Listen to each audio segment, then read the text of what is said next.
হাসরের ময়দানে নবী, দোস্ত শুনেন, হাসরের ময়দানে আল্লাহর নবী তার পিঠ দেখাবে, পিঠ, নবী তার পিঠ দেখাবে, পিঠ দেখায়া বলবে, উম্মত দেখ আমার পিঠ, চালনির মতো ছিদ্র ছিদ্র করে ফেলছি। তায়েফের বাচ্চারা যখন আমার পাথর মারছে, ওই পাথরের আঘাত সইতে গিয়ে। সেদিন দেখবেন,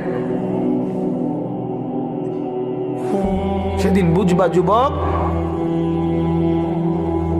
নওজোয়ান, তোমার জন্য কাদার কেউ নাই, তোমাদের জন্য ভাবার কেউ নাই। মা বাপ ছেড়ে দিছে তোমারে, যা বাবা নষ্ট হয়ে যা।